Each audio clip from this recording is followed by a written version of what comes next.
سلمان صاحب سب سے پہلے مجھے بتائیے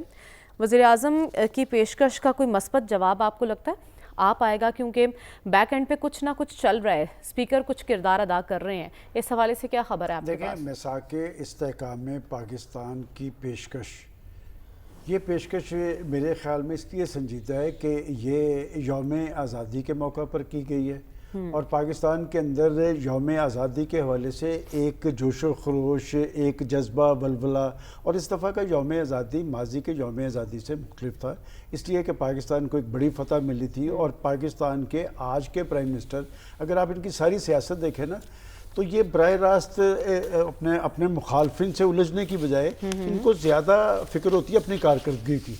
کہ جی ایک کارکردگی بنائی جائے، اور پھر بالآخر کارکردگی ہی میٹر کرتی ہے۔ تو انہوں نے اس سے پہلے بطور اپوزیشن لیڈر بھی اس وقت کے پرائم منسٹر کو بھی اس طرح کی پیشکش کی تھی کہ ہم چارٹر آف اکانومی کرتے ہیں، لیکن بہرحال ان کا ہاتھ جھٹک دیا گیا۔ اس وقت میں سمجھتا ہوں کہ ان کی طرف سے ایک سنجیدہ کوشش ہے، لیکن بنیادی ذمہ داری اس میں حکومت کی ہے۔ لیکن اس وقت اپوزیشن کیا سوچ رہی ہے؟ کچھ بیک اینڈ پہ چل رہا ہے، کوئی بات چیت ہو رہی ہے؟ جہاں تک آپ نے پہلے تو بات یہ کہ کیا پرائم منسٹر صاحب یا حکومت اس کے لیے کوئی سازگار ماحول فراہم کر پائے گی؟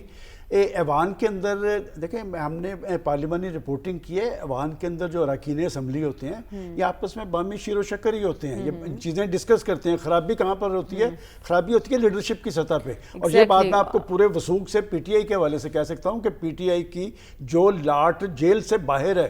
وہ تو بات کر رہی ہے کہ جی ہمیں بات چیت کرنی چاہیے، اور یہاں تک کہ کوٹ لکھپت کے جو اسیران ہیں انہوں نے تو ایک لیٹر لکھ دیا کہ اور ایسا بھی کہا جا رہا ہے کہ بیرسٹر گوہر اور اسد قیصر سے پیپلز پارٹی کے رہنما ملے بھی ہیں جا کر، پیپلز پارٹی جن کے آپ نام لے رہی ہیں، میری پاس ایسی اطلاع ہے کہ یہ اکثر اسپیکر ایاز صادق کے پاس بیٹھے ہوتے ہیں، اور بات یہ کہ اسپیکر دیکھیں نا، اسپیکر نے کہا کہ میں پل بننے کے لیے تیار ہوں، اور یہ کریڈٹ صرف ایاز صادق صاحب کا نہیں ہے، جو بھی اسپیکر ہوتا ہے نا اس کے ساتھ سارے اراکین اسمبلی کا رابطہ ہوتا ہے۔ ہاں، ایاز صادق صاحب کا اس لیے میں سمجھتا ہوں کہ ان کے پولیٹیکل پارٹی سے بڑے اچھے تعلقات ہیں، اگر تو معاملہ آگے کی طرف چلانا ہے، نیک نیتی موجود ہے تو معاملہ آگے کی طرف چل سکتا ہے، لیکن معاملہ اگر ضد اور ہٹ درمی کیا ہے